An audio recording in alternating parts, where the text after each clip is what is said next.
आज मैं आपके सामने जस्ट डायल कंपनी के बारे में बात करूंगा और कंपनी का रीज़न और रैशनल क्या है 600 के लेवल से 800 प्लस के लेवल पे आने का। तो ध्यान से इस वीडियो को समझना,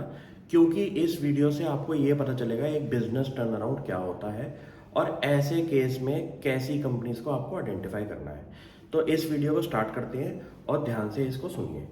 जैसे कि कंपनी की आपने पिछले साल की पूरी ट्रांजैक्शंस चेक करी होंगी, Q1, Q2, Q3, Q4। तो उसके अंदर कंपनी ने बहुत बड़े बड़े चेंजेस करे थे, जिसकी वजह से उन चेंजेस का इफेक्ट अब आज Q1 के क्वार्टर में आ रहा है, जो कि लेटेस्ट हमारा क्वार्टर है। नंबर वन चेंज था कंपनी की कोर बोर्ड ऑफ डायरेक्टर्स की जो टीम थी, उसके अंदर सबसे बड़ा चेंज कि रिलायंस इंडस्ट्रीज ने जब इस कंपनी को खरीदा तो उन्होंने अपने सीनियर मैनेजमेंट के 4 की प्रोफेशनल्स को इस कंपनी की बोर्ड की सीट में डाला। उनका अगर एवरेज एक्सपीरियंस मैं चेक करूं इंडस्ट्री का और एक्सपीरियंस इन रिलायंस इंडस्ट्री, तो वो मोर देन 15 ईयर्स का आ रहा था और वो कोर कंपनी के रिलायंस ग्रुप के एम्प्लॉयज़ थे। ऐसे लोग अगर एक कंपनी के अंदर घुसे जो कि एक स्ट्रगल कर रही थी अपने रेवेन्यू ड्राइवर्स और शेयर होल्डर रिटर्न के अंदर, तो ये एक की क्राइटेरिया होता है कि जब बिग मैनेजमेंट चेंज एक कंपनी में घुसे और उसके आफ्टर इफेक्ट्स थोड़े टाइम के बाद आपको दिखना शुरू हो जाए, तो इतना पता चल जाए कि एक बात तो पक्की है कि बिजनेस का स्टेबलाइजेशन शुरू हो चुकी है और अब बिजनेस टर्न अराउंड होने की गुंजाइश बन सकती है। अब इस केस में क्या हुआ है कि Q1 के अंदर कंपनी के ऑपरेटिंग एबिटा मार्जिन जो है वो 15% के आसपास के आ चुके हैं, जो कि लास्ट ईयर अराउंड 4-5% का था। कंपनी का जो बिगेस्ट एक्सपेंस है एक्सपेंसेस के अंदर, वो है एम्प्लॉय कॉस्ट, जो कि अराउंड 74% है हमारी total percentage of the revenue. इतना पता चल गया है कि टेक्नोलॉजी कंपनी अगर आपको ऑपरेट करनी है तो उसका सबसे बड़ा कॉस्ट ये होता है कि एम्प्लॉय कॉस्ट क्या है। इस केस में अगर कंपनी एक लेवल पे स्केल करने के बाद अपनी percentage of contribution from employ cost अगर थोड़ी सी कम कर दे, तो मुझे लगता है कि ये स्टॉक आपका और अच्छी तरह से ग्रो हो सकता है। अब ये बात पक्की है कि कंपनी के यूनिक विजिटर्स जो हैं एक क्वार्टर के अंदर 170 मिलियन के जो हैं, वो कंपनी का सबसे बड़ा कह सकते हैं यूनिक प्ले है इस मार्केट के अंदर, क्योंकि ये एक ऐसे विजिटर्स हैं, यूनिक विजिटर्स, जो कि इस वेब आपकी एप्लीकेशन को यूज़ कर रहे हैं और कोई ना कोई वजह से इस ऐप में आए हैं। और कंपनी की आप वैल्यू ऑफरिंग अगर चेक करेंगे तो आप ये कह सकते हैं कि जस्ट डायल एक बेसिकली सुपर ऐप है, जहाँ पे डिफरेंट डिफरेंट वर्टिकल्स जो है वो बहुत ज़्यादा हैं, जिसकी वजह से हर यूनिक विजिटर के लिए एक बेनिफिट ज़रूर दिखाई देता है। जैसे कि अगर आपको कोई फूड रेस्टोरेंट के बारे में जानना है तो जस्ट डायल पे लोग जाएंगे, उसके रिव्यूज़ चेक करेंगे और वहाँ से आपको कुछ कूपन्स भी मिल सकते हैं अपने ऑर्डरिंग के लिए। आपको अगर टिकट बुकिंग करनी है तब आप जस्ट डायल पे जा सकते हैं और ये चेक कर सकते हैं कि कैसे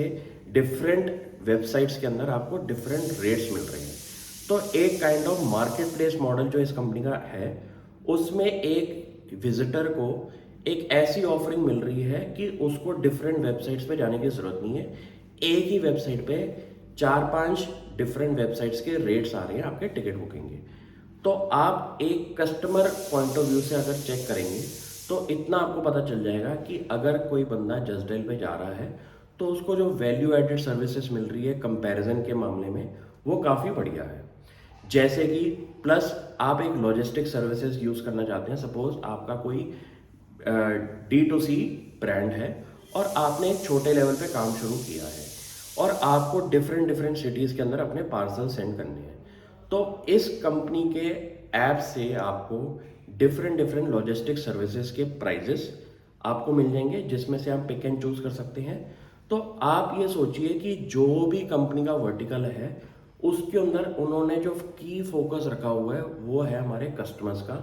और कस्टमर्स को डिफरेंट मार्केट प्लेस की सर्विसेज जो मिल रही हैं उसकी वजह से यहाँ पे यूनिक कस्टमर्स आ रहे हैं हर क्वार्टर पे। कंपनी का मुझे लगता है एडवर्टाइजिंग रेवेन्यू जो है बहुत बड़ा ट्रिगर हो सकता है रेवेन्यू ड्राइवर का, और इस पे कंपनी बहुत तेज़ी से काम कर रही है। कंपनी के पेड कैंपेन्स जो हैं वो अराउंड 5,48,000 है, जिसमें मुझे लगता है कि बहुत बड़ी ग्रोथ की गुंजाइश है। और ऐसे स्टॉक्स में जो कि टेक्नोलॉजी ओरिएंटेड होते हैं, उनका अगर टेक जो है वो कस्टमर्स को समझ में आ जाए एज अ यूज़र इंटरफेस, तो ऐसे बिजनेसेस के अंदर बहुत ज़्यादा ग्रोथ का मोमेंटम रहता है।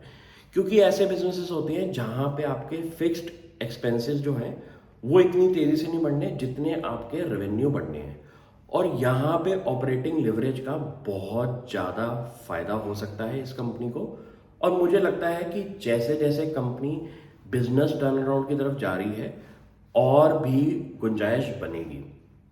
कंपनी का जो पैट मार्जिन है वो अराउंड 33% का इस क्वार्टर का आया है, और टिपिकल मार्जिन अगर इस कंपनी ने ये मेंटेन करके रख दिया तो मुझे लगता है कि ये वर्ल्ड की दिग्गज जो कि टेक्नोलॉजी ओरिएंटेड कंपनीज हैं उसके मल्टीपल पे कंपनी खड़ी हो सकती है आने वाले फ्यूचर में। तो ज़रूरी नहीं है कि आपका स्टॉक आज नहीं चल रहा और फ्यूचर में ना चले। आपको अपने स्टॉक के ऊपर पूरे के पूरे की फैक्टर्स पे ध्यान देना है कि कंपनी की मैनेजमेंट चेंज हुई है, उनकी प्रोफाइल को आप ढंग से पढ़ें। प्रोफाइल पढ़ने से आपको इतना पता चल जाएगा कि अगर इतने बड़े बड़े की मैनेजमेंट के बंदे इस कंपनी के अंदर एंट्री ले रहे हैं, बोर्ड की सीट ले रहे हैं, तो उनका जो टाइम और वैल्यू इस कंपनी को मिलेगा बेनिफिट के तौर पे वो कितना ज़्यादा होगा। तो मैंने जब ये स्टॉक को शुरू किया था स्टडी करना,